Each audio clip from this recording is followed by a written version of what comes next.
Recruiting law, know when to fold them. We're talking about it today on the Gridiron Studs Show. Hey, I'm talking to you. Recruiting advice for everyone. It's the Gridiron Studs Show. If you guys have learned anything from me, either through my YouTube videos or on my blog at GridironStuds.com, you've learned this one thing. Self-awareness is the best thing you could have when you're going through the recruiting process. And that's going to be a big part of what we talk about today in this episode of the Gridiron Studs Show, in which we're talking about one of the more important recruiting laws, and that is knowing when to fold them. The whole idea here is that you're trying to secure yourself a scholarship. I know that's not how some of y'all are thinking when you first set out on this thing. You want to go to the big time schools, you want to go to Florida, you want to go to Miami, you want to go to Texas, you want to go to Texas A&M, UCLA, USC, Ohio State, Michigan. You want to go to those big time schools that you've been watching on television since you were a little kid. In your mind, that's what college football is all about. But as you get closer and closer to that day in which you're going to actually be signing a college football scholarship, you're going to realize there's more to college football than just the guys that play on ESPN, CBS, and ABC every given Saturday. And that's a big part of what we're going to talk about today. So you've grown up wanting to play for Clemson or Alabama or Georgia or any one of the other schools that you've seen playing on television every Saturday. That's totally normal. And everyone starts off wanting to go that route when they start off in the whole college football recruiting journey. However, do need to let you guys know that's not all that college football is about. They play good football at Valdosta State and Georgia Southern and Wisconsin Whitewater and Mount Union. All those other schools play college football too. And for many of you, that's going to be a place where you can get your best opportunity, have your best experience, and truly get the feel of college football. It's fine in the beginning if you want to go after those big name schools, the ones that do play on TV every Saturday. However, as you take your journey through the college football recruiting experience, you may begin to realize, hopefully, that some of these schools may not be the school for you. Even if they are recruiting you and are somewhat or maybe possibly are thinking about or even offer you a scholarship, doesn't necessarily mean that that is the place for you. Plenty of guys get recruited by big time schools, accept scholarships, show up on campus, and never play. And they're left with a very incomplete college football experience. Oftentimes, those guys end up in this thing that we now know as the transfer portal. And you know where they go once they get in that transfer portal? 9 times out of 10, they end up in that lower tier school that they should have gone to in the first place and had been making their mark for 4 or even 5 years at that school. Over the last few decades, we've seen players move throughout college football programs at breakneck speed. Whether they declare early, or they drop out, or they end up in a transfer portal, players are cycling through college football programs at speeds we've never seen before. You know what else is happening quickly? The recruitment of your replacement. By the time you get on campus and you've played your first season, your coach on your college football team is already searching for your replacement. Right after practice, he's going upstairs and he's making phone calls to get the next guy that's going to come in. Now, that guy might take your position, or that guy is itching to get in there really quick and fast. And a lot of times, the college football coach has to promise to that player that he's going to come in and play right away. That's another reason why you need to make a wise decision when you're deciding which school you're going to go to. If you're not ready to play kind of early in the program, you may be seeing yourself out of the program. And that's just a strange fact that's going on right now. If guys aren't ready, there used to be a time where guys would come in and they automatically redshirted, and there was only a handful of players that would get on the field as freshmen. Now we're seeing guys aren't really ready to contribute as freshmen or play by their second year. They're getting cast aside because some super highly recruited guy is coming in the next year, and if he shows any signs of being ready to play, he's ahead of you on the depth chart. There isn't really a ton of time nowadays for you to come into a program and ease your way into the starting lineup and grow. I wish it was different, but that's really just what we're dealing with right now. So if you think you're going to just push your way into a Power 5 school and you're going to take this time to develop and then you're going to eventually play in year 3 or 4, you're putting yourself at a real serious disadvantage, because there's going to be a couple of classes of guys that come in right behind you that are going to end up in front of you on the depth chart, and it's going to lead to you being super frustrated. And like I said, you either drop out or you end up transferring to another school. Even the guys that come in and play right away, and play well and become somewhat of an NFL draft prospect can feel the heat from a five-star guy that comes behind them and starts making them feel like they may have to share reps, they may have to share time on the field, or may eventually get replaced, despite the fact that when they got there, they were contributing and getting the job done. Things are happening really, really fast, and that means you've got to make some super quick decisions in your college football recruitment and choose the proper school. So with things happening at a more rapid pace, your decision has to be made at a quicker pace in high school. So how do we figure out when to fold them and to really stop pursuing those top schools when we're really just looking for a scholarship? Here's a few ways for you to consider.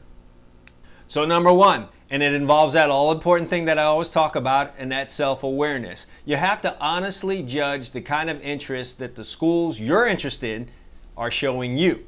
If you've been playing varsity football, if you've gotten a whole season of varsity football under your belt, and you've not heard anything from any of these top tier schools that you are interested in going to, it might be time for you to start thinking a little bit about schools below that level. So if you're looking for Power 5 offers and you haven't gotten them after a full year of playing varsity football and you started making some plays out on the field, now it's time to really probably start throwing your mind towards some of the group of 5 schools, Mountain West, the MAC Conference, and things of that nature. If you've been playing 2 whole varsity seasons and you've received no interest or anything serious from those Power 5 schools, then it's definitely time for you to start thinking about the tiers below that, whether that's Group of 5 or whether that's FCS schools or even Division II schools. 2 full varsity years under your belt and you've been making some plays out there and you feel like you're a good high school football player, you're not generating any of that interest. You've got to be smart, have some self-awareness, and really start protecting yourself by thinking about some of those lower tier schools and actually start reaching out to them. They don't exactly operate like the Power 5 schools. Those schools tend to recruit harder later on in the cycle. So what you need to do is reach out to them, get yourself put on their radar, show them that you're interested, because they do need to know that. One of the biggest things and the hurdles that these FCS and Division II schools face is trying to determine whether or not a player would even be interested in going to their school, because they know a lot of guys out there think the way that I've talked about in this video. They really just want to play for the big time schools that they've seen on Saturday. So when they approach a player, they want to know that he is actually interested in attending their school. You can clear that hurdle beforehand by just reaching out to them. Send them an introductory letter, tell them you're out there, send them your huddle video, do send them your academic information, because for these lower tier schools, that becomes super important. They have certain academic requirements that might be a little more, that might be stronger than some of the top 5 or Power 5 schools or the top 20 schools that you've been looking at. So do include your academic information, and I hope that's good. You got to take care of your academics if you want a scholarship, but do send that information out to them. Do that early. Don't wait till it's the middle of your senior season and you realize, okay, Clemson's not coming, Alabama's not coming, Georgia's not coming, USC, Michigan, Ohio State, they're not coming, and then you try to do that. You know what's going to happen? You're going to be at the back of the line for all the other guys that have done exactly what I'm telling you to do right now, that reached out early enough and started getting the recruiting process going with some of these smaller schools. Get that bird in your hand. Now, if it turns out that you blow up in your senior year and some of the Power 5 schools start coming in your direction, well, what did it hurt? You already secured some kind of interest from the lower tier schools, and now the bigger schools are coming, and hey, it's a plus for you. But it wouldn't hurt if you've played a whole season or you've played 2 seasons and you're not seeing that kind of interest that you want from those bigger schools, to reach out now to the lower tier schools and start generating some kind of a relationship with coaches at those schools. At the end of the day, when signing day comes around, you're going to be happier you did that than if you didn't.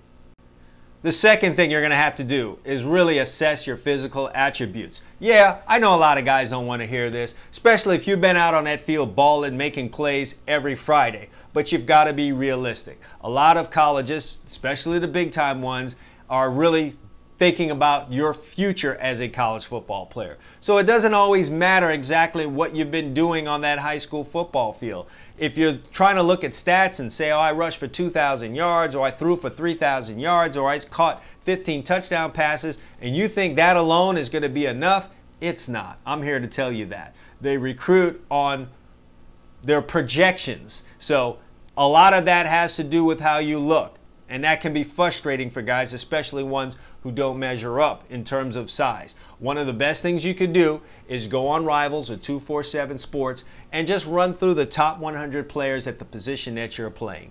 Look at the height and weight. Where do you stack up? Are you in line with that? Okay, then you're sitting pretty. But if you don't measure up in terms of height and weight, then you're really kind of behind the 8 ball. What you see in that top 100 is really what those colleges are really trying to recruit. They may even take a player who's making less plays, who's not really going out and killing it on Friday night, if he's that size, over a guy who doesn't meet the size requirements, but it also happens to be making a lot of plays on a Friday night.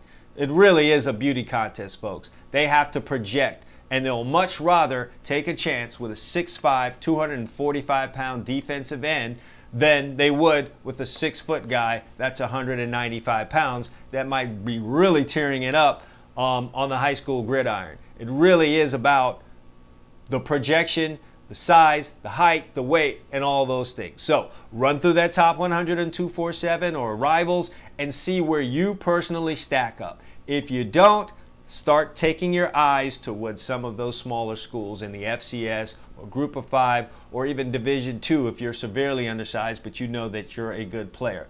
That's not quitting, that's not bailing out, that's not giving up on your dream, that's just being smart, because at the end of the day, you just want to continue playing ball. Who knows? You can have a growth spurt when you're in college. These things do happen. But it's not going to matter if you got mad because you didn't get a scholarship offer from a Power 5 school and you stayed home and stopped playing ball. So do assess where you stand physically amongst the guys that are highly recruited by some of these bigger name schools. Third, and this one would seem obvious, but not to everybody. You got to take an honest assessment as to how much you've played. If you're heading into your senior year and you've only been a special teams player and you've not played much, then I'm here to tell you, you're going to have to start looking at some of these smaller schools. We know what your dream is, okay? We've already talked about that, but you've got to be realistic. If you haven't been playing much in high school, first of all, you don't have much to sell to some of these big-time schools. And you got to also think about the kind of players that they are also recruiting and trying to get into their program. If you've not played, you don't have much to show them, and you're not really in a position right now to convince them to give you a scholarship if you've not played much on the gridiron. Now, here's the way that you look at this. If you go and you look at how you stack up physically in terms of your height and weight and strength and all those kind of things, if you stack up favorably to those other prospects in your class, but you haven't played much, then you might want to start looking towards junior college. Perhaps you'll go to a junior college and you'll finally blossom and you'll get the playing time and you'll get the opportunity, and now you have actual film along with the fact that you fit all the physical attributes and dimensions, and you may eventually pick up an offer from one of those big time schools that you've always dreamed about playing in. If you've had this combination where you are not you don't match up size-wise physically to the guys that they've been recruiting, and you haven't played much, now it's time for you to start looking at Division II schools, Division III schools, and just continue playing football. And I'm here to tell you once again, going to a Division II school and a Division III school at a place that plays good football, they have good coaching, and they fill their stadiums, and there's a whole game day atmosphere, I promise you, it's a good experience that can be rivaled with any kind of experience you think you might have at one of these big time schools, but you're not playing, so, you know, it's not much fun for you. You can have a good time at a Division II or Division III school that, again, plays good football and has support from the fans and from the crowds, and you have a full game day experience. You'd be surprised how much of a good time you can have at one of those schools, especially if you're the man on campus that's been playing 2-3 years, or you came in there and played as a freshman because you're that good of a player. So if you don't have the size and you haven't been playing, I'm here to tell you right now, you got to head over and start looking at Division II and III schools and start reaching out to them. If anything changes, if a stroke of luck comes your way, you get bigger, or you really tear it up your senior year and the bigger schools come, well, that's a bonus. But if you're trying to be smart about things and secure yourself for scholarship, take my advice on this. Start looking at those smaller schools if you haven't played ball yet. And finally, for you guys that do have Power 5 offers and they're not heavily recruiting you, but you do have an offer and you're thinking about going, or you have multiple Division I offers and you're trying to decide which one of these schools you want to go to, and you're not the ideal size, you're not the tall, long defensive end, or you're not the super tall wide receiver or anything of that nature, you're not a particularly big defensive tackle, you've got to do this one thing. Start looking at the schools that are recruiting you that you're seriously thinking about going to, and go through their history and see if they've had any success with a guy that looks like you before. Because here's what happens. Though you're undersized, if that school has had a player that looks like you, that has had a good amount of success at their school, then they're more likely to go ahead and take a player like you because they remember, or they're looking for the next guy like the one that came before. So if you are looking around, you're a wide receiver and you're 5'8", 5'9", and you know there aren't a ton of schools that are looking for 5'8", 5'9" wide receivers, but there is one that's interested in you, go look through their history. Have they had a slot wide receiver that was 5'9" before, that put up big numbers and was an All-American or did great things on the field? Well, then that's the school that you might want to consider going to. A, they probably run a system that would fit you at that size. And B, they want another player like that one. Because, you know, it is a good story if you're able to get an undersized player that can go out and perform like that. And they will have more patience when you show up on campus and you're not necessarily ready to go. They still have memories of the guy before you that looked like you that performed well. Do that no matter what position you're playing. If you find that you're under the metrics, you're below the physical attributes that are normal at that position or that fit some of the other guys that they're recruiting, check the history, see if they've had a guy your size or like you before that has had success at that school. Sometimes in the game of recruiting, the deck is stacked against you. Now, this really just boils down to how you're going to handle that. You can cry about it, you can get frustrated, you can force yourself into a bad decision and go to a school that you're not supposed to go to. And as I said, a lot of times that ends up going sideways. You end up having to transfer, or you just get so frustrated that you drop out, and years later, 2-3 years later, you're not even playing football anymore. Or you can assess the situation, realize the deck is stacked against you due to factors out of your control, and you make a wise play. And you choose a school that coincides with what it is that I've just talked to you about, whether that's your physical attributes, your playing time, or things of that nature. Choose a school that's going to be patient with you, that's going to be extremely happy to have you there. Choose that school, and I promise you, you're going to be happy with the decision that you made. Forget about where your friends are going. Forget about that guy that you dominated on Friday night that's going to the bigger school. That has nothing to do with you, okay? You've got to make a decision that is, you know, that falls in line with what it is you're trying to get done. And as I've said already in this video, you really want to put yourself in a situation where you can continue to play football. Continue to play because you never know what's going to happen. Don't force yourself into a school that's not going to play you. You're going to get frustrated. It's going to be a bad deal. All right, so you got to think about these things that I've told you about. You got to do it faster than you've ever done before because there's an early signing period. And as I told you, they make really quick assessments on players once they show up on campus, and they're cycling them through the program faster than ever before. So we all want to go to these big time schools, but the quicker you can make the decision and decide whether or not you need to fold them on those big time schools, the happier you're going to be on signing day when you actually have a scholarship that you can sign. Hey, so how about we do this? I've talked a lot about some of the big time schools and the schools that you guys have watched every Saturday growing up. Tell me what your dream school is. Drop a comment right now. Tell me the school that you rooted for when you were growing up. I'll find these comments interesting. I think we all will. Just kind of see who has the most as we go through those comments. But tell me the school that you rooted for when you were growing up, or whatever your dream school is. Drop a comment. Let me know what that is. I've got some other things that I'd like you guys to do. This video helped you. I need you guys to do a few things for me. First, subscribe, I need you to like this video, then I need you to share this video. Also, hit the bell so you'll be notified every time I come out with a brand new video helping you out in the game of recruiting, as well as for my defensive backs out there. I've got All Eyes DB Camp. When I drop a video, you guys will be notified if you hit that bell. So, like, share, and subscribe. And until next time, Gridiron Studs, be seen.